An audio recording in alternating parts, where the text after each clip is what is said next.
continue avec Technip Énergie, Daniel. Technip dont la Société Générale a relevé sa recommandation à acheter contre conserver précédemment et elle a défini un nouvel objectif de cours le faisant passer de 18,80 à 23,10 €. Est-ce que ça a du sens en analyse technique, cette recommandation SG ? Alors, on a un graphique qui est en quotidien. Donc on a eu une tendance baissière qui était importante entre le mois de février où on est passé de 15 € et on est descendu en 2-3 mois jusqu'à un niveau de support à 8,45 et depuis, eh bien, on est en train de reprendre, de remonter et ce qui m'a beaucoup intéressé dans Technip, c'était justement la bougie d'hier. Elle est sur le plan de l'analyse technique, il y a beaucoup de choses à dire. Donc on est donc sur une phase de reprise, on est revenu dans une vision daily en tendance haussière et on est là juste en dessous d'une résistance importante qui est entre 12,37 et 12,53 qui est un gap qui a été ouvert fin février, un gap baissier ouvert fin février que l'on a hier partiellement comblé en clôture. Cette bougie également d'hier, elle a permis l'ouverture d'un gap haussier, lui, entre 12 et 12,15.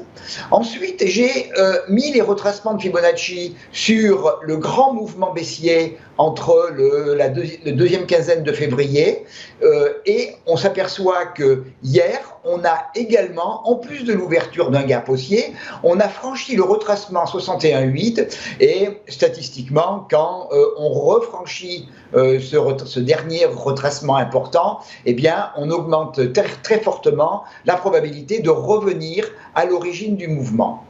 On a également, j'ai indiqué 3 moyennes mobiles, les moyennes mobiles 100 et 200 et une moyenne de plus moyen terme, la moyenne mobile 65, et on s'aperçoit que hier, eh bien, on a franchi ces 3 moyennes mobiles. Alors, le seul petit bémol, et c'est aussi ce qui fait l'intérêt de l'analyse technique, c'est qu'on est venu tester en séance hier le haut du gap, mais ce haut du gap à 12,37, pour l'instant, il y a encore des vendeurs, puisqu'ils ont repoussé les cours un petit peu en dessous sur 12,30.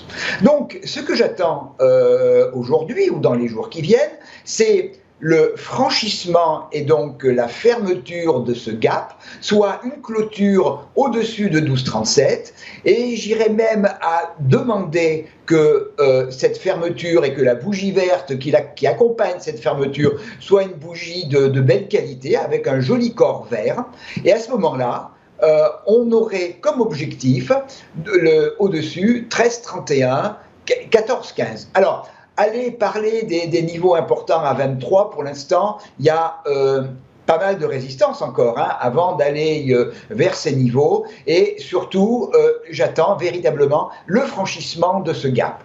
A contrario, si on n'arrivait pas à franchir ce gap, si en plus on venait recasser, combler vers le bas le gap qui a été ouvert lundi, eh bien, effectivement, le mouvement perdrait de sa force. Et si en plus on venait à casser le niveau de 10,80, eh bien, ce mouvement haussier serait invalidé. Fin de tendance haussière en dessous de 10,80, où effectivement les 23,10 € de la Société Générale semblent très très éloignés. C'est du long terme. C'est du très long terme. Oui, c'est ça. À long terme. Alors, en analyse technique, on veut d'abord franchir les premiers obstacles avant de penser à un obstacle qui est pratiquement le doublement du cours.